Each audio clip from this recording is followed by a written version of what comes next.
안녕하세요. 아모레이그잼학원의 행정과 강사 김태성입니다. 우선 오늘 시험을 응시하신 모든 분들 고생 많으셨습니다. 전반적인 얘기를 간략하게 드리자면 작년 시험을 기준으로 준비하셨던 분들은 아마 어려움이 많으셨으리라 생각을 하고요. 제가 앞서도 계속 강조를 드렸지만 작년 시험보다는 무조건 어렵게 나올 거다라고 말씀드린 바 있습니다. 그리고 국가직 7급 시험을 통해서 어느 정도 올해 난이도를 준비를 하셨던 분들한테는 어느 정도 만점을 기대할 수도 있는 그런 문제가 아니었나라는 생각을 합니다. 그럼에도 불구하고 전반적으로 난해한 지문들이 있고 아울러 함정 지문들도 있었던 바 앞으로 수험 전략을 세우실 때는 올해 국가직 7급과 오늘 보신 지방직 7급 문제를 기준점으로 잡아서 수험 전략을 세우시는 게 좋지 않을까라는 생각을 합니다. 우선 문제 하나하나 살펴보고 나중에 제가 부연 설명을 또 드리도록 하겠습니다. 오늘 문제 A책형 기준으로 1번부터 보시도록 하겠는데요. 1번 문제, 무효와 취소를 구분하는 문제 매년 나오죠. 그래서 1번 지문부터 보시면 1번 지문 조금 두루뭉실하게 표현하기는 했지만 제가 항상 강조드리는 A급 정답 지문, 즉 암기하셔야 되는 지문입니다. 즉 이른바 주체상 하자가 있는 경우에는 원칙적으로 무효지만 무효가 아닌 사례들 암기해야 되는 거 2개 있었죠. 세관, 출장, 소장 무효 아니었고요. 그리고 국정원장이 담당 직원의 사직서를 수리한 거 그거 무효 아니었습니다. 그래서 1번 지문 보시면 행정청이 권한을 유월하여 공무원에 대한 의원 면직 처분을 하였다면 그러한 처분은 다른 일반적인 행정행위에서 그것과 같이 당연 무효다. 당연 무효 X였죠. 그래서 첫 번째 줄에 두 번째, 세 번째 어절 밑줄 처리하시고 권한 유월, 그리고 제일 마지막 줄에 세 번째 어절 당연 무효 X 처리하시고 국정원장 기억하시면서 꼭 암기해야 되는 앞으로도 정답 지문으로까지 나올 수 있는 중요한 판례인 바 꼭 새겨주셔야 되겠고요. 동그라미 2번 지문, 중요하지만 너무 쉬운 지문이죠. 첫 번째 단어 환경영향평가, 요거 절차라고 볼 수도 있지만 요놈은 특별히 환경영향평가 만약에 하지 않았다 그러면 무효로 보는 것이 판례의 태도였죠. 따라서 환경영향평가 밑줄 처리하시고 두 번째 줄에 읽어만 보겠습니다. 환경영향평가를 거치지 아니하고 그러면 제일 마지막 줄에 당연 무효 밑줄 처리하시고 제일 마지막 단어 없다에 X 처리하셔야 되겠습니다. 예전에는 정답으로도 자주 나온 중요한 판례였지만 지금은 너무 쉬워서 이렇게 들러리 지문으로 종종 나오는 판례고요. 역시 정답 대본에 포함시켜서 당연히 암기하고 계셔야 되는 그런 내용입니다.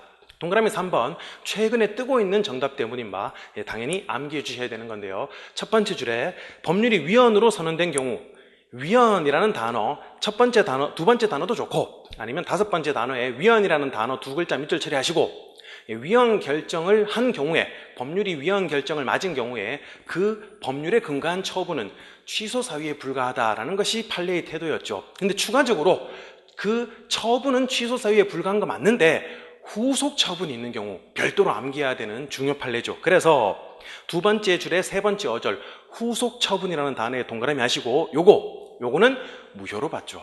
그래서 위헌 결정의 취지에 반하는 그런 후속 절차 허용하지 않겠다라는 것이 우리 판례의 입장이었습니다. 대표적인 사례를 들자면 과세 처분의 제소기간이 경과해서 불가정력이 발생했다 하더라도 그 과세 처분에 응하지 아니한 경우 체납 절차 더 이상 진행할 수 없다라는 고판례입니다. 그래서 1번 지문부터 3번 지문 전부 다 전형적인 정답 대본으로 깔린 어떻게 보면 표현이 조금 까다로울 수는 있지만 아주 쉬운 문제였습니다. 동그라미 4번 지문 정답인데요. 그 사직원 제출자의 내심의 의사가 사직할 뜻이 없었더라도 두 번째 줄에 키워드 나오죠. 민법상 비진의 의사표시. 요거 별도로 암기하고 정답에 대비하시라는 말씀 자주 드린 바 있죠. 비진의 의사표시라는 민법의 규정은 행정법에 적용되지 않는다. 그 자체 정답 대본으로 나옵니다. 그래서 비진의 의사표시 밑줄 처리하셨으면 두 어절 건너뛰고 적용되지 않음으로까지 같이 밑줄 처리하시고 따라서 비진의 의사표시 규정이 적용되지 않기 때문에 진의가 아닌 의사에 근거해서 사직원에 제출을 했다 하더라도 그거 유효한 겁니다. 사표 함부로 쓰지 말라는 말씀 드린 바 있죠. 그래서 제일 마지막 줄에 세 어절 밑줄 처리하시죠. 당연 무효라고 볼 수 없다. 그래서 전형적인 정답 대본으로 지문을 구성한 문제였고요. 2번 문제 보시면 기억부터 리얼까지 지문 보겠습니다. 기억 지문 첫 번째 줄에 행정청이 공유수면 매립 준공인가 처분을 하면서 끝 단어 첫 번째 줄 끝 단어부터 밑줄 처리하면서 가겠습니다.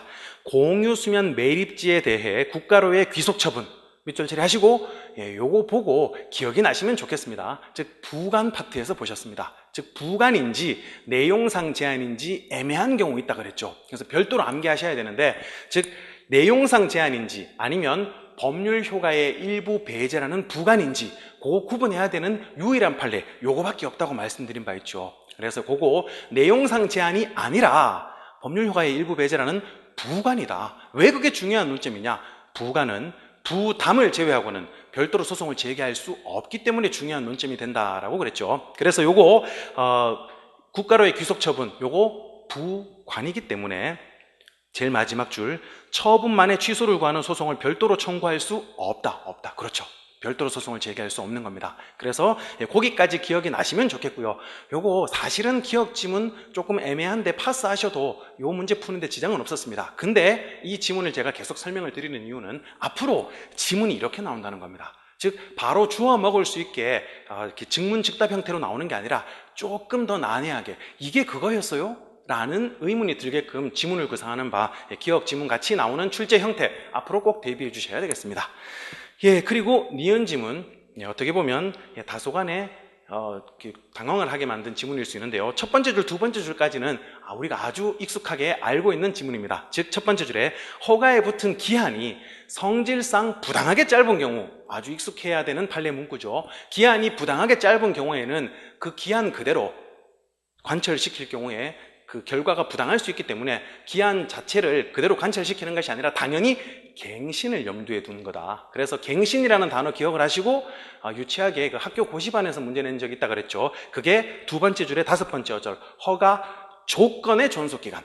허가 조건의 존속기간, 그거 좀 강조해 두시고, 허가 자체의 존속기한이 아니라 당연히 갱신을 염두해서 조건이 그대로 충족되고 있다면 갱신해 주겠다. 이렇게 보는 것이 판례의 태도였다. 여기까지가 전형적인 정답 대본이죠. 뒷부분 보시면 세 번째 줄에 그 후 당초 기한이 상당 기간 연장되어서, 그래서 원래 기간이 부당하게 짧은 경우에는 이거 너무 부당하다. 당연히 연장해 줘야 된다. 근데 연장을 해주는 결과 이제 부당하게 짧은 게 아닌 경우는 어떡할 거냐?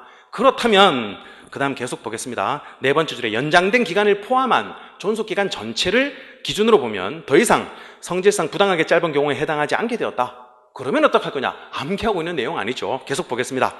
그런 경우에는 관계법령상 허가 여부의 재량권을 가진 행정청은 조건의 개정만을 고려해야 되는 것은 아니고 재량권의 행사로서 더 이상 기간 연장을 불허가해서 허가의 효력을 상실시킬 수 있다. 즉 갱신, 연장 안 해줘도 된다라는 게 판례의 내용인데 모르는, 다소 생소할 수 있는 판례죠. 이런 경우 제가 말씀드리죠. 파스 하시면 됩니다. 그래서 기억 지문은 전형적인 정답 대본이고요. 니은 지문은 지금 이 문제에서도 그렇고 앞으로도 그렇고 한동안은 들러리 문제로 나올 겁니다. 디귿 지문 보시면 결론적으로 니은 지문은 맞는 내용입니다. 그래서 부당하게 짧은 경우에는 갱신해 주겠다라는 건데 부당하게 짧지 않은 경우에는 그러면 갱신 안 해줘도 된다라는 판례 입장이었습니다. 디귿 지문 A급 정답 대본이죠. 수익적 행정처분에 부과된 부담이 처분 당시에는 적법했답니다. 처분 당시라는 네 글자 강조해 두시고 처분의 위법 여부는 처분시를 기준으로 하죠. 처분 당시에 적법했는데 사후에 법 세 번째 줄에 법령이 개정됨으로써 더 이상 부관을 붙일 수 없게 되었다면 상관없는 거죠. 처분 당시에 적법했으니까. 따라서 제일 마지막 곧바로 효력은 소멸된다. 효력 소멸 X. 아주 A급 정답 대본이죠. 당연히 알고 계셔야 되는 디귿 지문 무조건 틀린 내용이고요. 리을 지문 계속 보겠습니다. 행정처분에 붙은 부담인 부관이 불가쟁력이 생겼답니다. 근데 불가쟁력이 생겼다 하더라도 당의 부담이 당연 무효가 아닌 이상 요거 키워드죠. 부담의 이행으로 하게 된 밑줄 처리하시고 계속 이어서 밑줄 처리하셔도 상관없습니다. 사법상 법률행위 동그라미 하시고 밑에 별개라고 코멘트 달아주셔야 되죠. 그래서 부관 그리고 행정행위 이건 공법상 행위입니다. 근데 그게 그 조건이나 이런 붙인 부관이 땅을 바쳐라, 증여 이런 사법상 법률행위를 달고 있을 경우에 그건 어떡할 거냐? 우리 판례에 따르면 별개로 보는 겁니다. 별개. 그래서 별개라는 단어 꼭 암기해 두셔야 된다라고 말씀드린 바 있죠. 그래서 사법상 법률행위의 효력을 민사소송으로 다툴 수 없다. X죠. 사법상 법률행위는 별개니까 민사소송으로 효력을 다툴 수 있다는 겁니다. 즉 수험에서는 좀 넘어서는 부분이지만 이미 행정소송을 제기할 수 없다 하더라도 땅 뺏긴 거 과거 군사정권 때 땅 뺏긴 거 억울하다라고 해서 소유권 확인 등 민사소송을 청구할 수 있다라는 학술적으로는 굉장히 중요한 의의를 가진 판례입니다. 그래서 리을 지문 역시 중요한 정답 대본으로 암기하고 계시는 그런 판례리라 생각합니다. 그래서 기업 지문 앞으로는 알고 계셔야 되는 정답 대본이고요. 조금 애매했다더라도 디귿 리을 지문을 명료하게 파악함으로써 정답을 쉽게 가려낼 수 있는 그런 문제였습니다. 3번 문제, 성결 문제라는 논점인데요. 올해 무조건 나올 것이라고 말씀드린 바 있죠. 그래서 1번 지문, 2번 지문, 3번 지문 아주 전형적인 정답 대본이죠.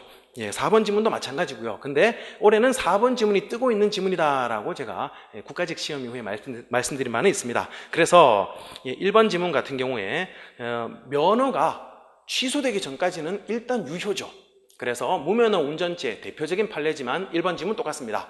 면허가 취소되지 않았다면, 그게 당연무효가 아니라면 이런 유효한 면허가 되는 것이고, 따라서 두 번째 줄 끝에 무면허 수입죄가 성립하지 않는다. 그렇죠. 이제는 익숙한 판례리라 생각을 합니다. 2번 지문은 너무 쉬운, 한 100번쯤 나온 판례죠. 그 첫 번째 줄에 성결 문제라는 제일 끝 단어 밑줄 처리하셔도 좋고 안 하셔도 좋고요.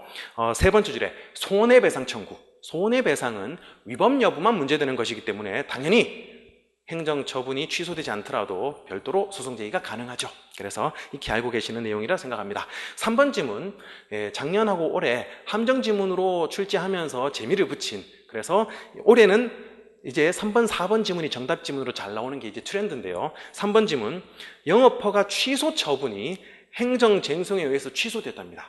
그냥 취소가 아니라 취소가 취소된 겁니다. 그러면 영업허가가 취소되었다가 그러면 영업허가가 없어진 거죠. 근데 그 취소가 취소되었습니다. 그럼 이 친구는 영업허가 아직 유효하게 받은 상태입니다. 그렇다면 두 번째 줄에 취소 이후에 행한 영업에 대해서 무허가 영업으로 처벌할 수 없다. 그렇죠. 이 친구는 영업허가를 지금 가지고 있는 상태니까. 그래서 3번 지문, 다른 시험에서 정답 지문으로 나온 적 있죠. 요거 학교에서 교수님들이 설명을 하면 취소 두 번 나오니까 은근히 잘 헷갈려 한답니다. 그래서 앞으로도 정답 대본에 대비를 해서 꼭 준비를 하셔야 되겠고요. 동그라미 4번. 아주 전형적인 또 대본이죠.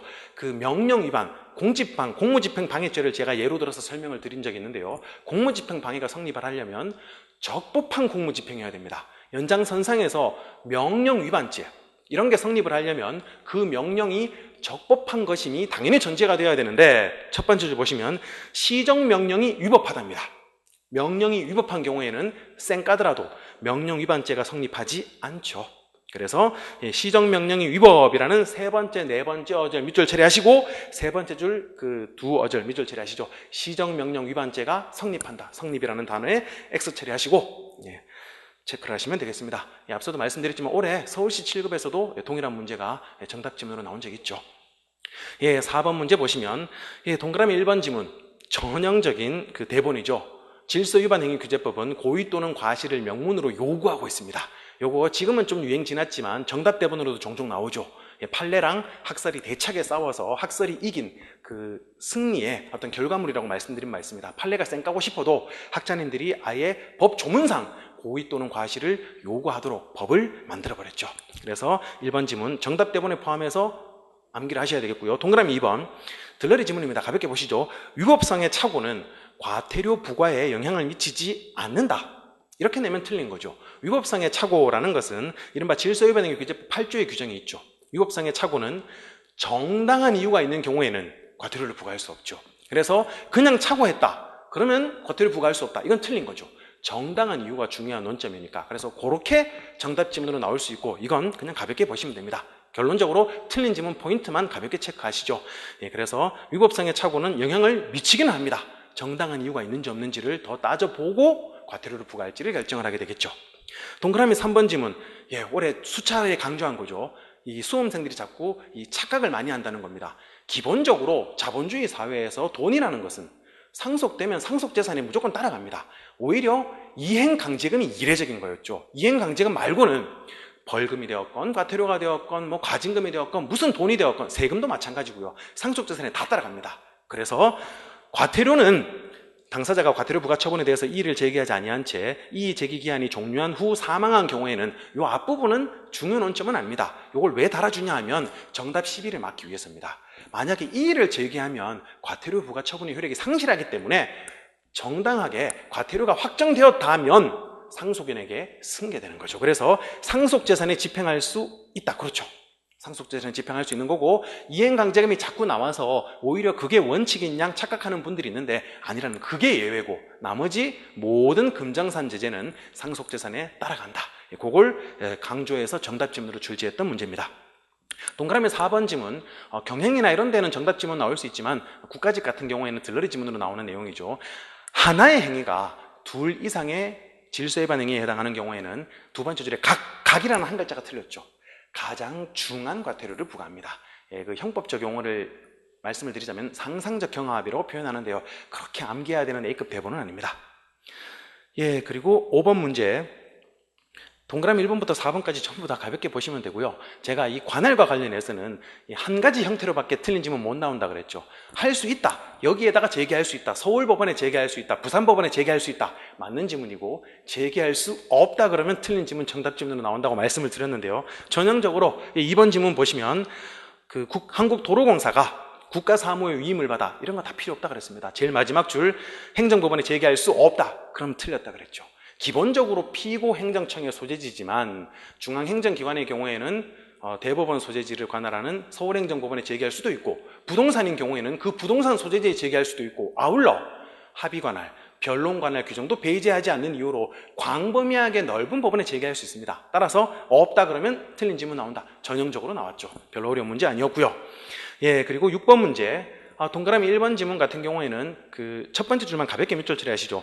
하천부지는, 즉 자연곡물은 별도의 공용 개시 행위가 없더라도, 그렇죠, 자연곡물은 그 자체 누가 봐도 자연곡물, 하천, 바다 이런 것들은 공용 개시 행위가 없더라도 행정재산이 되고, 요거 과거에는 틀린 포인트로 낸 적이 있었습니다만은 최근에는 요거 가지고 잘 안 내고 때려 죽어도 공용 폐지가 있어야 된다, 요거 가지고 틀린 지문 포인트로 잡아서 정답 지문으로 자주 낸다라는 말씀 드린 바 있는데요. 여튼 두 번째 줄 계속 보시면 자연곡물과 달리 두 번째 줄에 6번째 어절, 인공적 공공용 재산, 이른바 인공곡물은 도로를 닦아야 우리가 도로인 줄 알겠죠. 따라서 세 번째 줄에 법률에 의하여 지정되거나, 그 두 번째 줄 끝부분에 인공적 공공용 재산 밑줄 처리하시고, 세 번째 줄에 세 번째 어절 지정이라는 단어에 밑줄 처리하시죠. 지정이 필요하다라는 내용, 지금 보시다시피 이렇게 들러리 지문으로 나옵니다.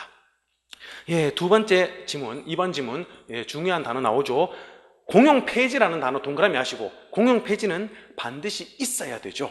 단지 사용하고 있지 않다, 이것만으로 부족하다 그랬죠. 다만 묵시적 의사표시도 가능하다. 그럼 묵시적 의사표시인지 그건 누가 판단하냐? 그건 판사가 판단하기 때문에 우리한테 내지는 않습니다. 다만 의사표시가 무조건 있어야 된다, 꼭 기억하셔야 되겠고요. 첫 번째 줄 계속 보자면, 공용 폐지에 관하여 국가에 묵시적인 의사표시가 있다고 인정되려면 곡물이 사실상 본래의 용도에 사용되어 있지 않다거나 점유를 상실하였다는 정도의 사정만으로는 부족하고, 앞부분 암기할 필요 없습니다.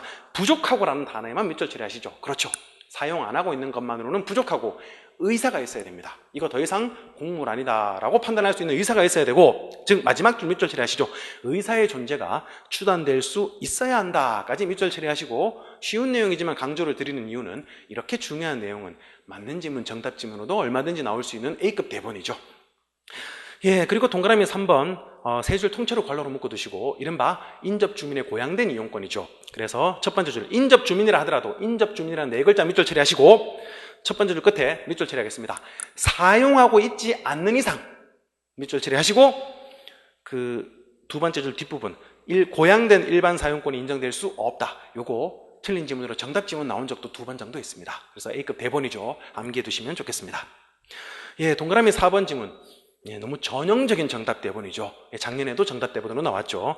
그래서 두 번째 줄에 공공용물에 대한 일정 범위의 사람들의 일반 사용이라는 단어가 키워드죠. 동그라미 해두시고, 물론 조금 더 친절하게는 도로 같은 경우에 일반 사용이 제한된다 하더라도 원칙적으로 손실보상의 대상이 아니더라 라는 고팔입니다. 그래서 일반 사용이 제한됐게 되어 불이익을 받는다면, 그 세 번째 줄에 다섯 번째 어절 밑줄 처리하시죠. 원칙적으로 손실보상 밑줄 처리하시고 X죠.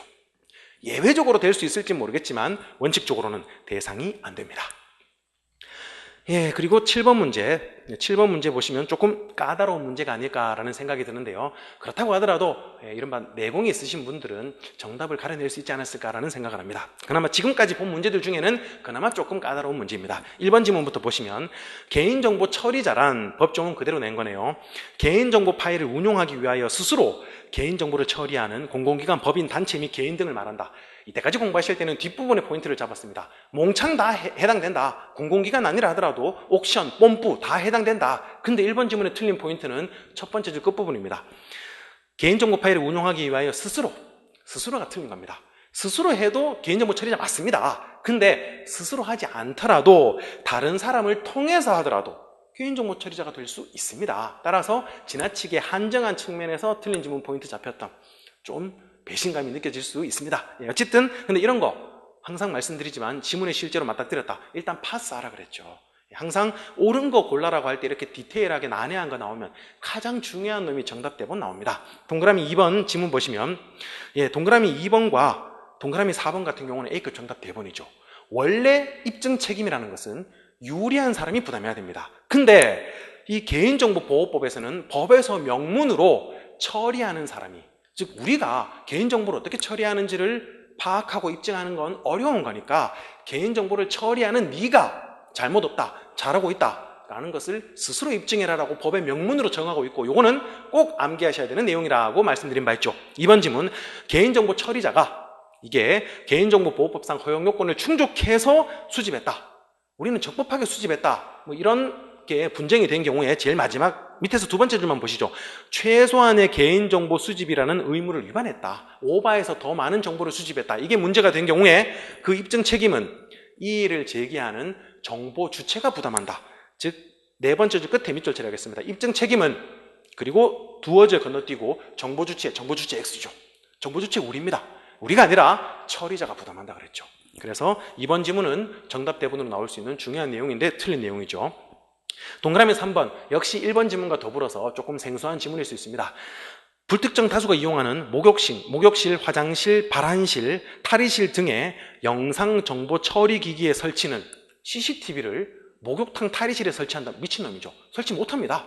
근데 설치는 대통령령으로 정하는 바에 따라 안내판 설치 등 필요한 조치를 취하는 경우에만 허용된다. 목욕탕 탈의실에 안내판 설치한다고 CCTV 설치하면 미친놈인 겁니다. 안 됩니다. 법 조문상 여기에는 다 안 되고, 다만 정신병원이라든지 교도소 이런 데는 대통령령으로 정하는 그런 요건을 충족하면 설치할 수 있다, 이렇게 규정되어 있습니다. 물론 이런 것까지 암기해야 되느냐, 그렇게 보기는 어렵습니다. 일단 이런 경우 또 파스하시고 오답 포인트 체크하는 차원에서 가볍게 말씀드린 거고요. 동그라미 4번 개인정보 처리자는 개인정보보호법에 따라 개인정보의 처리에 정보주체의 동의를 받을 때에는 정보주체와의 계약 체결 등을 위하여 동의 없이 처리할 수 있는 개인정보와 동의가 필요한 정보를 구분해야 한다. 파스. 이 경우 동의 없이 처리할 수 있는 개인정보라는 입증 책임 또 밑줄 처리하셔야죠. 입증 책임은 무조건 처리자가 부담하죠.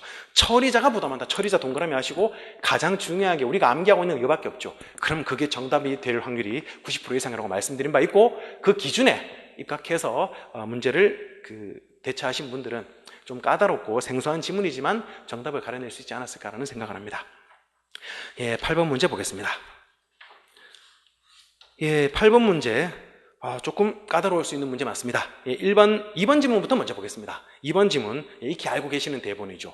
국세의 경우에는 예외적으로 행정심판 전치가 적용되죠. 따라서 조세심판원이든 어떤 형태든 그 특수한 행정심판을 반드시 거쳐야지 소송을 제기할 수 있고, 그걸 지문한 겁니다. 그래서 동그라미 2번 지문의 첫 번째 단어 두 글자 국세라는 단어의 밑줄 내지는 동그라미 하시고, 국세기본법상 위법한 국세의 부가징수에 대해서 불복의 사유를 갖추어 해당 처분을 하였거나 하였어야 할 세무서장을 거쳐서 국세청장에 대한 심사청구, 그렇죠, 심사청구를 하거나 아니면 조세심판원의 심판청구를 하거나 이런 특수한 행정심판을 반드시 거쳐야지, 즉 네 번째 줄에 심판청구 중 택일을 밑줄 처리하시죠.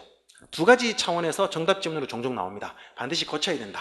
첫 번째 포인트. 두 번째 포인트는 행정심판은 때려주고도 한 번밖에 못하죠. 둘 다 거쳐야 틀린 거죠. 반드시 하나만 거칠 수 있습니다. 그래서 중택일하여 청구한 후에 그 결정을 받은 후 소송을 제기한다. 그래서 마지막 줄에 소송을 제기한다는 밑줄 처리하셔도 좋고 안 하셔도 좋습니다. 역시 알고 계셔야 되는 대본이죠. 동그라미 3번 국세기본법 마지막 줄 세 번째 줄에 소급하여 과세하지 아니한다고 규정하고 있다. 그렇죠.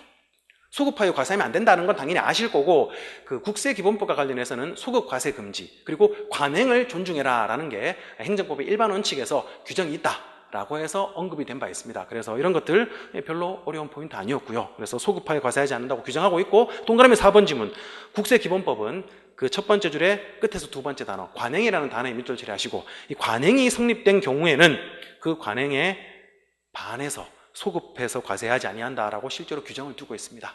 그래서 신뢰 보호의 원칙 내지는 그 관행을 존중하라라는 게 명문으로 규정이 있더라라는 거 앞에서 보셨으리라 생각을 합니다. 그래서 간접적으로 1번 지문을 추출하면 결과적으로 정답을 좀 가려낼 수 있지 않았을까라는 생각이 드는데요. 그럼에도 불구하고 A급 대본으로 꼼꼼하게 암기하지 않으셨던 분들은 조금 확신 없이 불안해하면서 문제를 풀지 않았을까라는 그런 생각은 듭니다. 1번 지문 보시면 판례에 따르면 신고납세 방식의 관세에 있어서 신고납세라는 건 밑줄 처리하시고요. 신고납세는 너 돈 얼마 내라 이게 아니라 본인이 신고하고 본인이 돈 내는 겁니다. 물론 허위 신고나 축소 신고하면 나중에 뭔가 가진 걸 맞겠죠. 그래서 그건 별도의 문제고, 적어도 신고납세 방식의 관세에 있어서 과세관청이 납세 의무자의 신고에 따라 세액을 수령하는 경우, 수령이라는 두 글자가 키워드입니다. 수령 동그라미 하시고 지 혼자 신고하고 지 혼자 돈 갖다 주길래 받았을 뿐입니다. 이 수령은 두 번째 줄 끝에 처분 X입니다. 이건 처분이 아니라는 겁니다.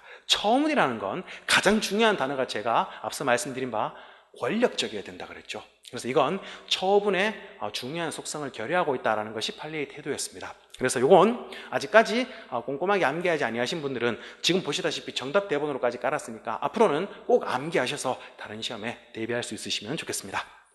9번 문제 보시면 국토의 계획 및 이용에 관한 법률, 제가 국토의 계획 및 이용에 관한 법률 요 법과 즉 토지 수용과 관련된 거고요. 또 하나 더 재개발, 이건 무조건 꼼꼼하게 보고 들어가시라는 말씀을 드린 바 있죠. 무조건 냅니다.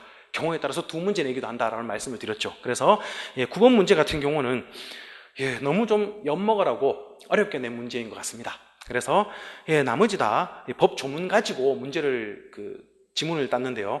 1번부터 3번까지 다 맞는 내용이고요. 4번 지문, 요건 제가 봤을 때도 좀 가혹한 지문입니다. 이른바 엿먹으라고 낸 문제 맞습니다. 충분히 틀릴 수 있습니다. 4번 지문 보시면 이 관리 계획을 세울 때 아주 중요한 계획은 중앙행정부처에서 세울 것이고, 좀 그 지방에 따라서 달리 세울 수 있는 문제라면 지자체에서 알아서 세울 겁니다. 그래서 동그라미 3번 지문 그런 차원에서 보시면 되겠고요. 4번 지문, 도시, 군 관리 계획은 시도지사가 직접 내지는 시장 군수의 신청에 따라 결정한다. 그래서 다만 지방자치법에 따른 서울특별시, 광역시를 제외한 인구 100만 이상의 대도시의 경우에는 군수가 결정하면 안 되고 시장이 직접 결정한다 했는데, 요거 100만이 틀린 내용입니다. 50만이 법 조문의 내용이고요. 그래서 이런 건 정말 엿먹으러 낸 문제가 맞고요. 그럼에도 굳이 말씀을 드리자면 정말 이런 문제 나올 때 제가 교수님들이 그대로 하는 표현을 말씀을 드리자면 논리적으로 반드시 틀린 포인트를 준다라는 게 교수님들의 표현입니다. 무슨 말이냐? 광역시를 제외한 인구 100만 이상의 도시는 없습니다. 100만 넘으면 광역시입니다. 그래서 이건 당연히 알고 있어야 되는 거 아니야? 라는 게 교수님들의 말씀인데, 그럼에도 불구하고 좀 안타깝죠. 좀 틀릴 수 있는 문제라고 생각을 합니다. 10번 문제 보시면 1번 지문 아주 전형적인 정답 대본이죠. 부작위 의무에 대해서는 대집행을 할 수가 없죠. 대체적 자기 의무만 할 수 있으니까. 따라서 부작위 의무 위반에 대해서는 자기 의무로 전환되고 난 뒤에 할 수 있습니다. 그리고 자기 의무로 전환되려면 별도의 규정이 있어야 된다. A급 대본이죠. 그래서 첫 번째 줄에 두 번째 어절부터 밑줄 처리하겠습니다. 부작위 의무 위반에 대해서 자기 의무까지 밑줄 처리하시고 그 다음 줄에 근거 동그라미 하시죠. 그래서 자기 의무로 전환이 필요하다. 그리고 근거가 반드시 있어야 된다. 꼭 암기하셔야 되는 내용입니다. 그러면 근거가 없으면 하면 안 되죠. 근데 자기 의무를 명한 후 대집행을 했다. 그러면 법에 근거 없는 처분은 무효로 봅니다. 그 계고 처분은 유효하다. 유효하다 X죠. 그리고 동그라미 2번 지문, 건축법에 위반한 건축물의 철거를 명했다. 철거를 만약에 명령사가 날라왔다 그러면 제가 그 수업 시간에 말씀드린 바 있죠. 이 행정상 그 대집행 내지는 실효성 확보 수단의 모든 끝판왕을 몸으로 느낀다. 즉 곧바로 철거 잘 안 합니다. 이행강제금 때리고 그래도 이행강제금을 부과했음에도 불구하고 철거 안 하면 직접 와서 철거해 버린다 그랬죠. 그래서 본인은 나 이행강제금도 맞았는데 철거까지 하는 건 너무하는 거 아니냐 이런 주장을 자주 하지만 같이 맞는다는 말씀을 드린 바 있습니다. 그래서 건축법에 위반한 건축물의 철거를 명했는데 불응했답니다. 그러면 이행강제금을 부과 징수한 후 그래도 철거 안 했다. 철거할 수 있습니다. 이행강제금 맞았다고 해서 끝나는 거 아니라 그랬죠. 그래서 계고 처분을 한 경우 그 계고 처분은 유효하다. 그렇죠. 유효합니다. 그럴 수 있다라고 말씀드린 바 있습니다. 물론 A급 정답 대본으로 나온 적은 없지만 요새 이런 식으로 간접적으로 논리적으로 추출할 수 있는 거 이렇게 정답 대본으로 내는 거 국가직을 통해서 이렇게 보셨으리라 생각합니다. 동그라미에서 한번 전형적인 대본이죠. 첫 번째 줄에 계고사라는 명칭에 밑줄 처리하시죠. 한 장의 문서로서 철거 명령도 하고 계고도 하는 거 되느냐? 안 될 거 없다라는 말씀을 드린 바 있죠. 다만 상당한 기간을 부여해야 되겠죠. 당장 내일까지 철거해라 이런 개소리만 하지 않으면 한 장의 문서라 하더라도 괜찮다라는 것이 판례의 태도였습니다. 그래서 한 장의 문서로 두 번째 줄 밑줄 처리하셔도 좋고 안 하셔도 좋습니다. 자진 철거를 명함과 동시에 그리고 세 번째 줄에 여섯 번째 어절 계고한 경우 괜찮은 거죠. 그래서 이거 그 다음 읽어보겠습니다. 철거 명령에서 주어진 일정 기간에 자진 철거에 필요한 상당한 기간이 있다고 하더라도 그 기간 속에 계고에 필요한 상당한 이행 기간이 포함된다고 볼 수 없다. 아니죠. 볼 수 있다. 그래서 같이 해도 괜찮다. 적법한 처분으로 봐주겠다라는 것이 판례의 태도였습니다. 그리고 3번 지문도 앞서 말씀드렸지만 원래 알고 있는 대본은 맞지만 이게 그건가? 라고 헷갈릴 수 있는 그러한 형태의 지문이죠. 그리고 앞서 말씀드렸듯이 이런 식으로 표현하는 거 앞으로 계속 이어질 테니까 그에 맞춰서 대비를 해주셔야 되겠습니다. 그리고 동그라미 4번도 전형적인 대본이죠. 세 번째 줄에 밑줄 처리하겠습니다. 대집행 계고서에 의해서만 특정되어야 하는 것 아니라 그랬죠. 무슨 건물을 철거해야 될지 상당한 즉 일반 국민의 통념에 비추어 상당한 범위 내에서 특정만 되면 됩니다. 가령 주소, 번지까지 특정하지 않더라도 가령 노량진 이동에 너가 소유한 건물을 철거해라. 노량진 이동에 제가 건물이 하나밖에 없다. 그러면 충분히 특정되었다고 볼 수 있다는 게 판례의 태도였죠. 그래서 계고서에 의해서만 특정되어야 되는 게 아니라 전후 사정 등을 종합해서 당사자가 인식할 수 있으면 괜찮다라는 것이 판례의 태도였고 전형적으로 알고 계시는 내용이라 생각을 합니다. 11번 문제 전형적인 대본으로 깔린 내용이죠. 아주 쉬운 문제였습니다. 1번 지문 A급 정답 대본이죠. 두 번째 줄에 네 번째 어절, 다섯 번째 어절 밑줄 처리 하셔도 좋고 안 하셔도 좋습니다. 퇴학 처분을 받은 후에 이 친구가 검정고시에 합격했다 하더라도 법률상 이익이 있는 거죠. 그래서 고등학교 졸업이라는 건 단지 대학 입학의 관문에 불과한 것이 아니라 널리 그 사람에게 미치는 법률상 효과가 있는 만큼 요거 소송상 이익이 없다고 볼 수는 없다. 있다는 얘기죠. 요거는 여기서는 들러리지만 정답 지문에 대비해서 암기해 두셔야 되는 A급 대본이고요. 2번 지문 너무 시덥지 않게 끝나버린 문제였죠. 경원관계 동그라미 하시고 경원관계에 있는 경우에는 그 경원관계 자체로 법률상 이익이 인정되죠.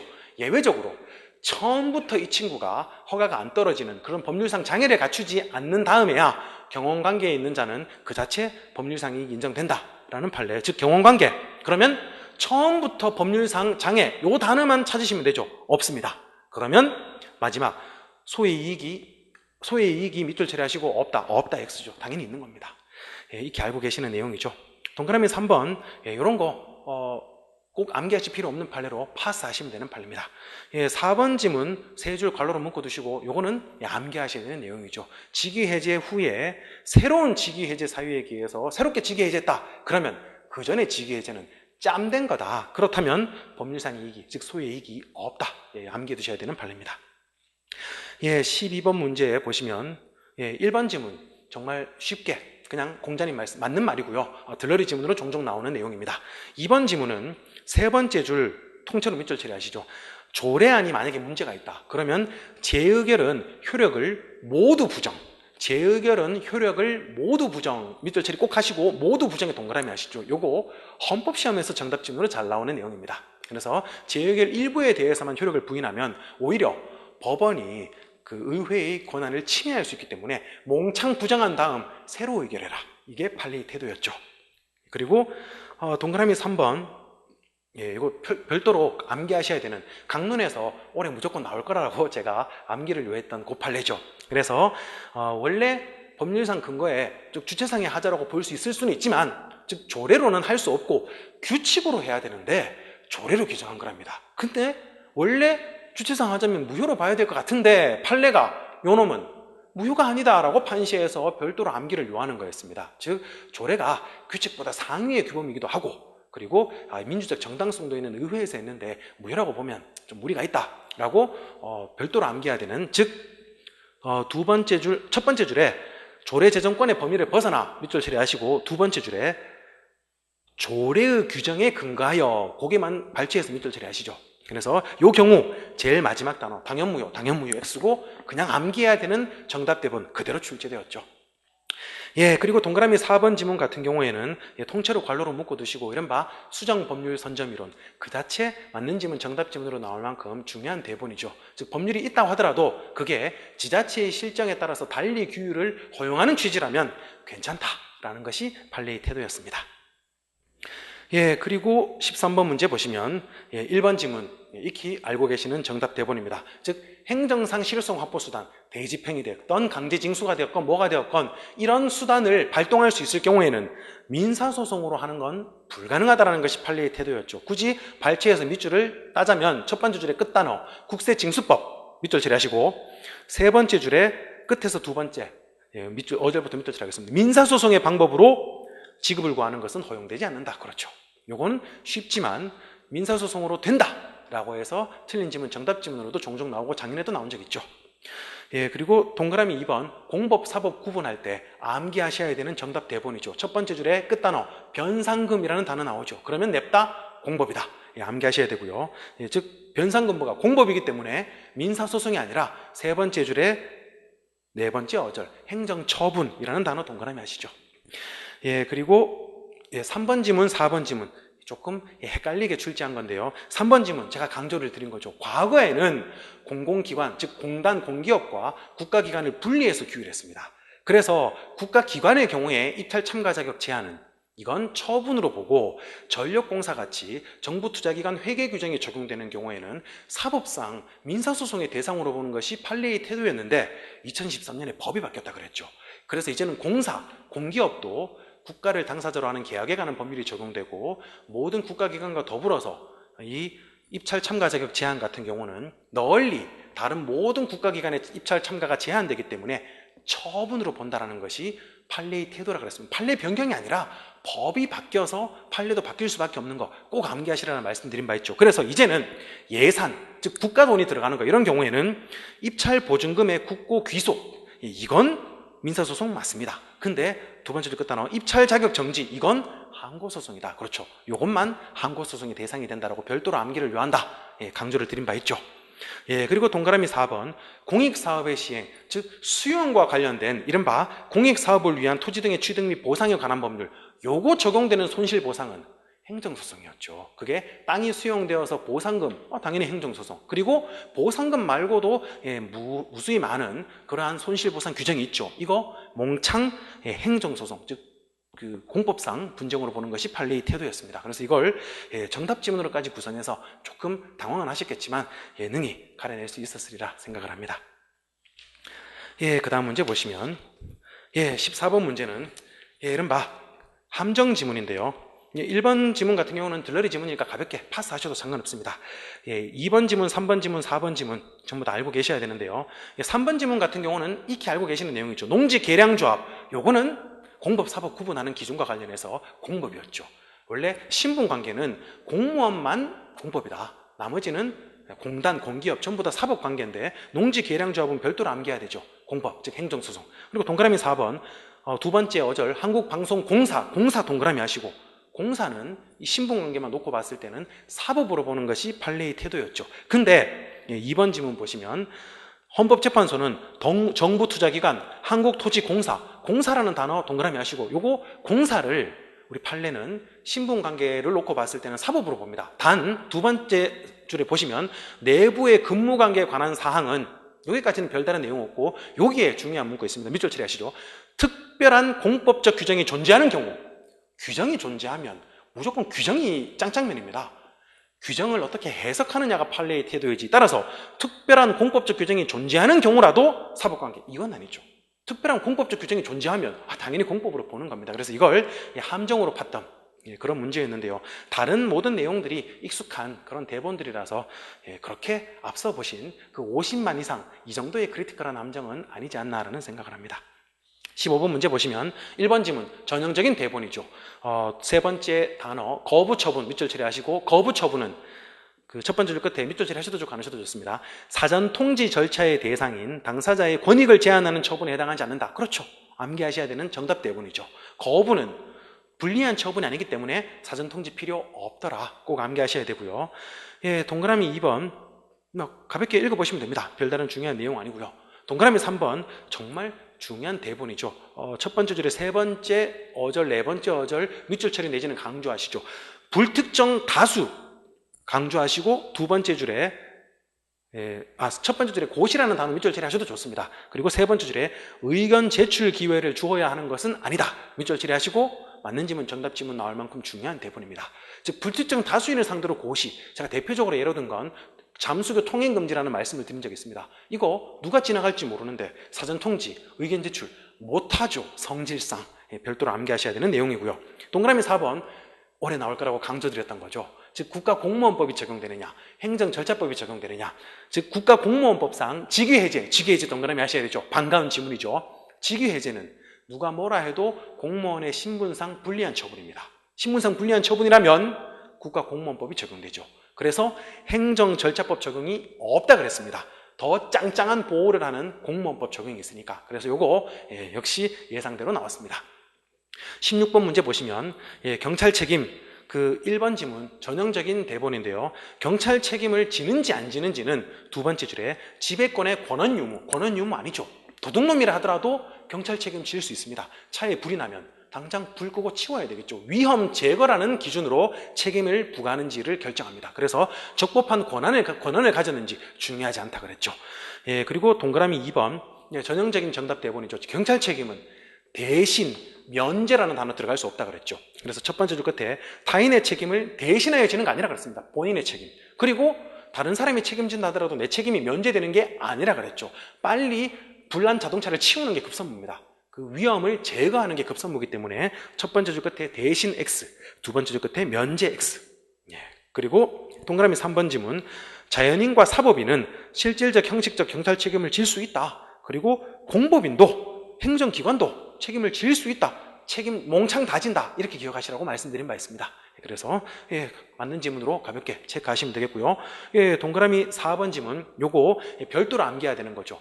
일반적인 경찰 책임자 말고 그 원인이나 내지는 행위에 전혀 관계없는 지나가는 사람, 제가 사례로 든 건 유조차가 쓰러졌습니다. 근데 저기 시야에 보이는 다른 공사 현장에서 포크레인 이런 거 와서 유조차를 바로 세우면 좋을 것 같은데 얘는 아무런 잘못도 책임도 없는 친구입니다. 근데 그런 사람들한테 경찰 책임을 물을 수 있느냐, 부과할 수 있느냐, 그 내용인데요. 그래서 첫 번째 줄에 긴급 상태인 경우에 행위나 상태 책임자가 위해나 상태를 제거할 수 있음에도, 요거 밑줄 처리하시죠.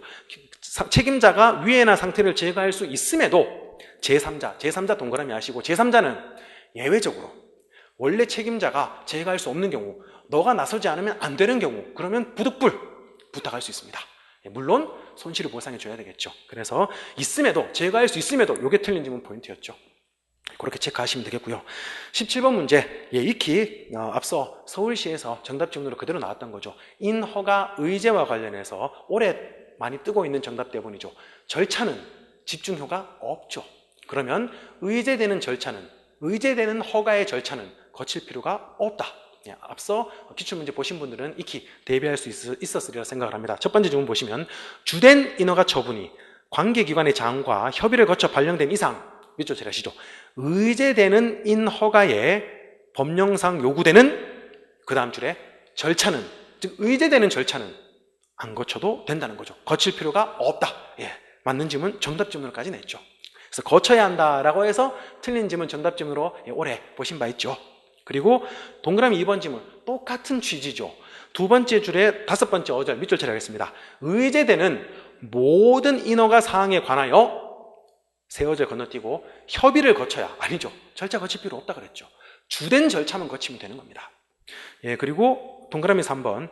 예, 뭐 가볍게 보시면 되는데요. 이거는 주된 인허가에 의해서 의제되는 인허가는 원칙적으로 주된 인허가로 인한 사업을 시행하는 데 필요한 범위 내에서만 그 효력이 유지되는 것은 아니므로가 틀렸죠. 의제되는 건 이 주된 인허가 원스톱 서비스를 제공하기 위해서 그 취지에 맞게 해석해야 되는 거지, 그냥 용가리 통뼈 이거 된다고 해서 모든 거 영원히 더 효력이 유지되는 것은 아니다라는 것이 최근의 판례 내용입니다. 근데 아직까지 정답 대본으로 나오기에는 조금 무리가 있는 그런 내용입니다.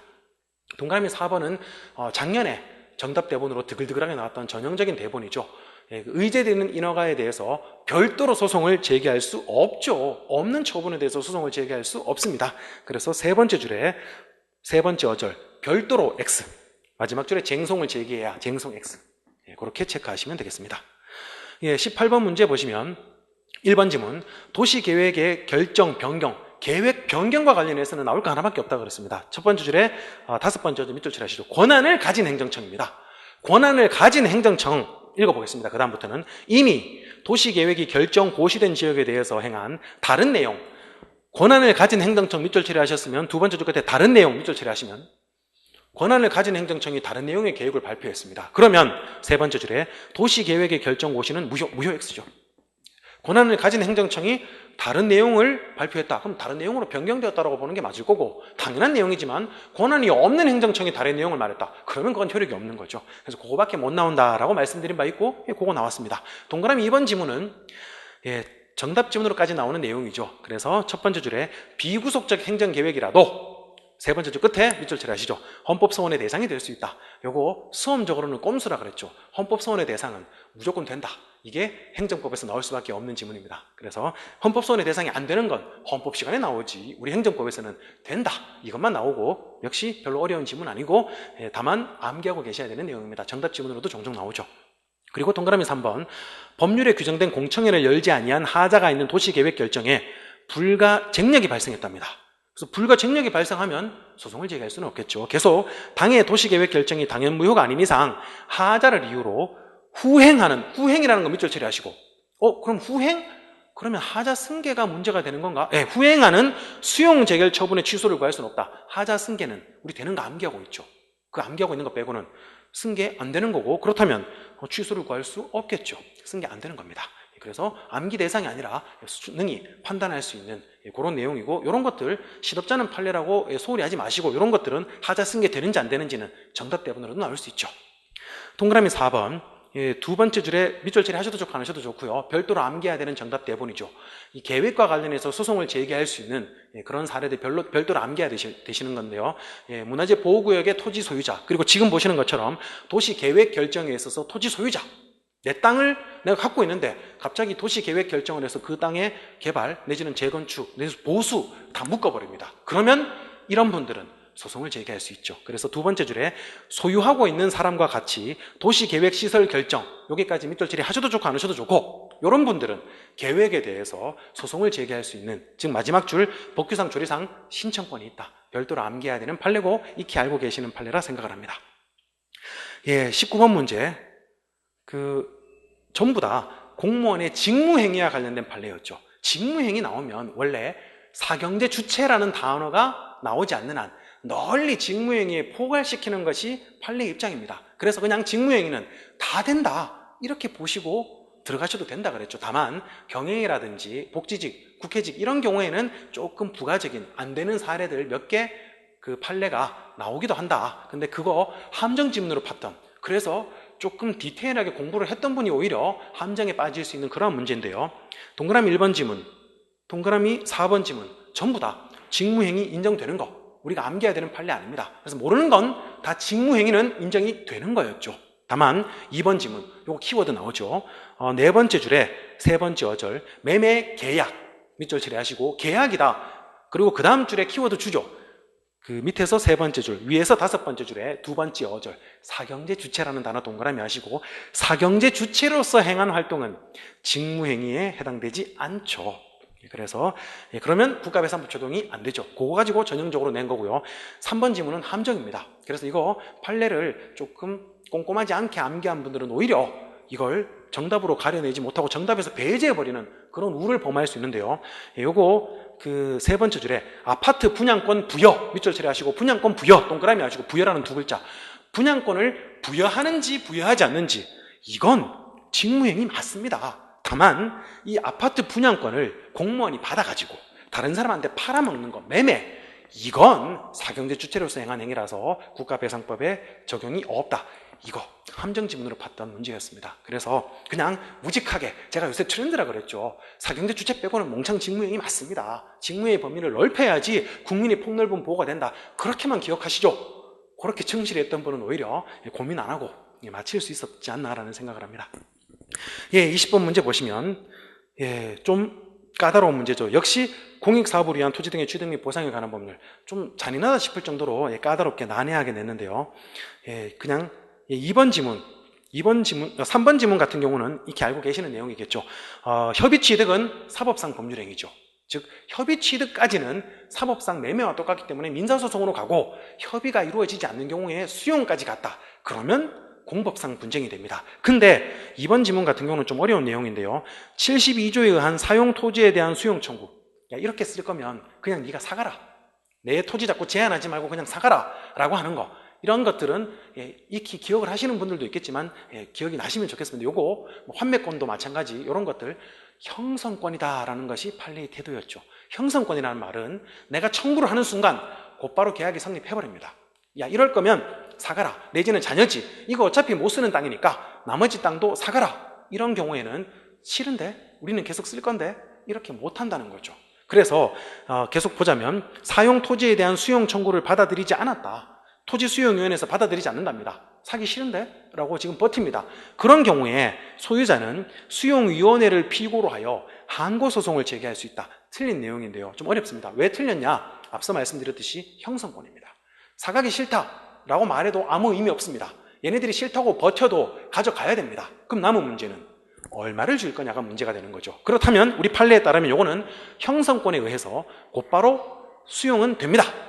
다만 금액이 문제가 되고 따라서 돈과 관련한 부분, 즉 수용 보상금 증감 청구 소송은 당사자 소송이었죠. 따라서 수용위원회가 아니라 이 소유자는 시행자를 상대로 보상금 증감 청구 소송을 제기해야 된다라는 것이 판례의 태도였고, 보상금 증감을 이렇게까지 어렵게 내는 건 좀 잔인하다 싶지만 그게 정답 포인트로 나왔던 문제였습니다.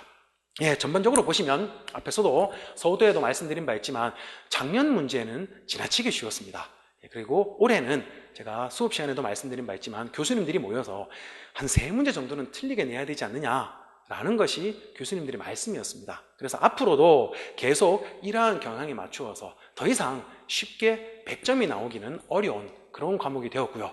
다만 보시다시피 냅다 생뚱맞게 그런 문제들을 많이 까는 그러한 형태의 출제는 아니고 전형적인 정답 대본을 꼼꼼하게 암기하시고 다만 표현에 있어서 그냥 떠먹여주는 형태가 아니라 조금 더 꼬아서 이 표현을 난해하게 하는 그런 판례 문구들이 있었다라는 걸 다시금 새겨서 향후 수험 전략을 세우시면 좋겠습니다. 물론 오늘 응시한 모든 분들이 다시금 수험 전략을 세울 필요 없이 원하는 바를 이루시기를 진심으로 기원하겠습니다.